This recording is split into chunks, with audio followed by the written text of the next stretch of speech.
The law of money, concentration, and the wave-particle duality. Concept. I touched on wave-particle duality in Law 1 as a key factor in why some are rich and some aren't. The wave-particle duality of the subatomic world shows us subtle qualities to the getting of money that we've only recently begun to understand. What we learn from quantum physics is that all subatomic particles exist in two states. Initially, they are in an amorphous, hazy, ill-defined wave state, meaning they're not solid. Once we decide to observe a particle, the act of observation collapses the hazy wave, and suddenly the particle becomes solid, with a real identity and a defined location. That's how our 3D reality becomes solid. You do this strange magic trick every moment of your life. You make life real by observing it. Our brain and consciousness is a quantum field like any other. You are trillions upon squillions of little particles. Your mind and your consciousness are signals given off by a subatomic field of energy. Our money-gathering activities seem to follow the same quantum laws. Money and financial abundance exist in both a potential hazy wave state and an actual solid state. The solid state is easy to comprehend. It is the cash and credit you use every day. When money is not in its solid particle state, it exists only in its hazy wave state, as a check that may arrive, a possible lottery win, a deal that may happen, and so on.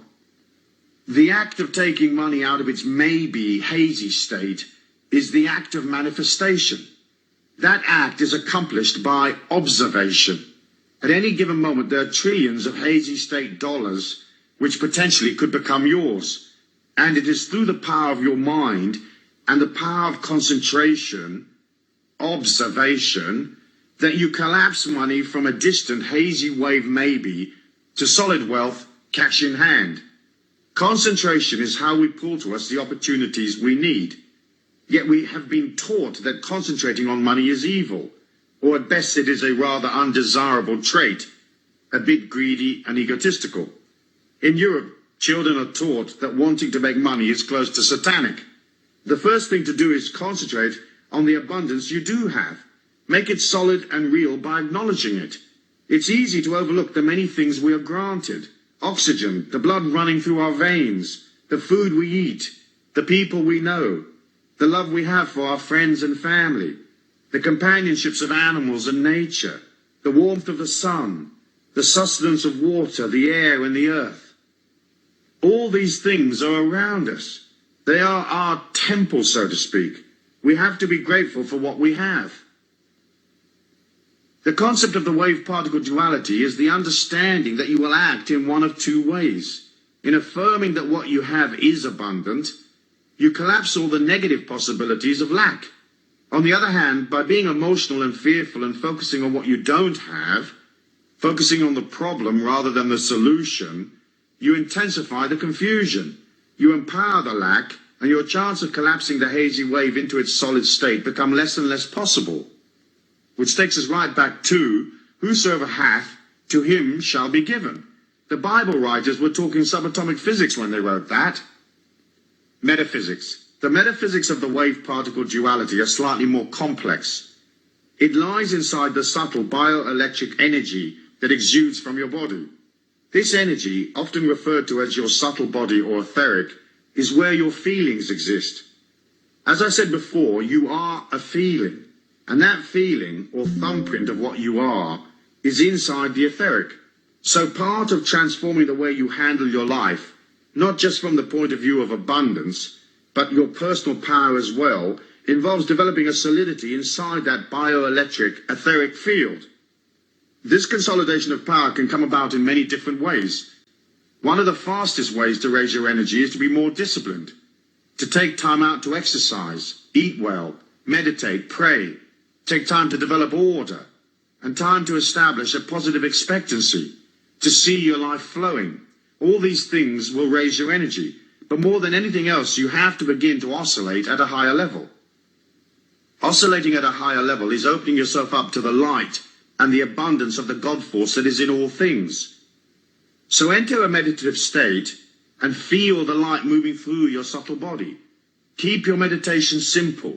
See the light coming into your heart chakra, into your throat, and then on up into the center of your forehead. Feel the light streaming down through the crown at the top of your head. Know the light is everything, that you are everything, and that you are the light. You can therefore be everywhere. But once the concept of I am light is firmly established in your mind, you exit the finite world of the ego personality and enter the infinite world of your spirit. Now you are enormous, everywhere, and eternal. Now feel the whole of this planet inside your heart. Visualize the planet Earth as a small entity that is orbiting your heart round and round. In this way, what you're saying is, I am bigger than life. I am bigger than my circumstances. I am divine light, eternal. So I am metaphysically larger than the confined space of this planet, or my life's day-to-day needs.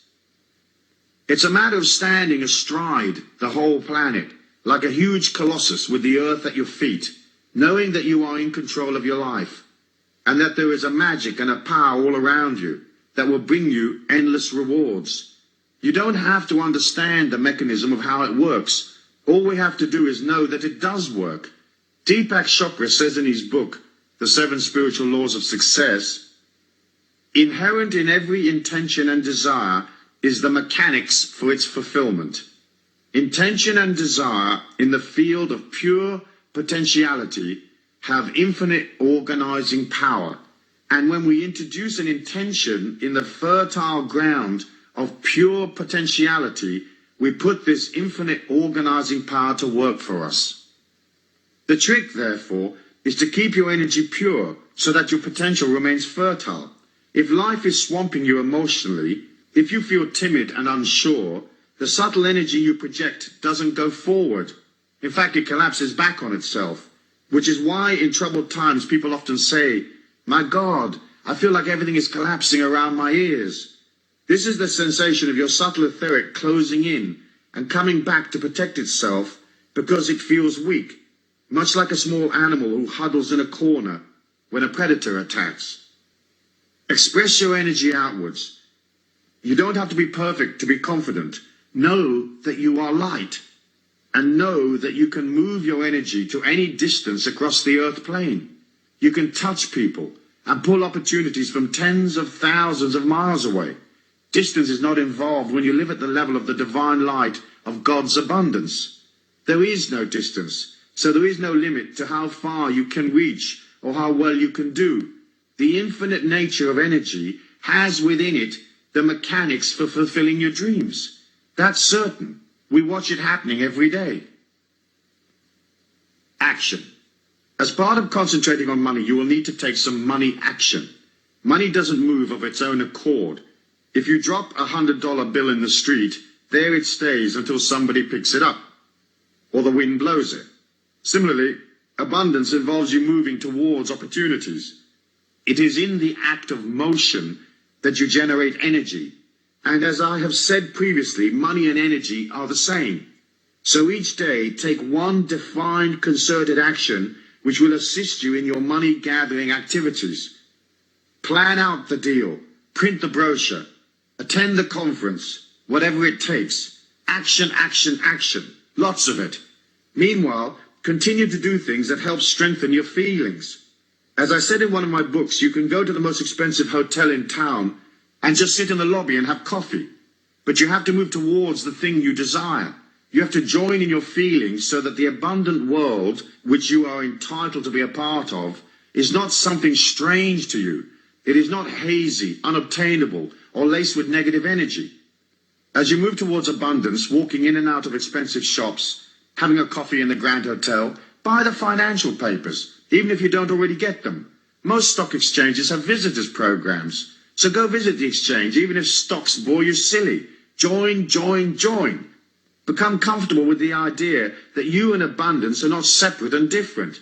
You are money, and it is you. Gone is the hazy wave. Now comes the solid particle you manifest through concentration. You have to think in terms of the potential for abundance as a natural part of your energy, your subtle body. As you take action, it's like water going from steam to ice. Action is a manifestation of power. You have to have power in order to collect money from people. So it's vital that you now reinforce your affirmation of abundance by taking action. Taking action doesn't have to cost you anything. You can walk in a field of wheat and notice how much wheat there is, or you can walk down an expensive shopping street saying, wow, these clothes are really beautiful. When the time is right, I will acquire as many of them as I want. Aren't they lovely?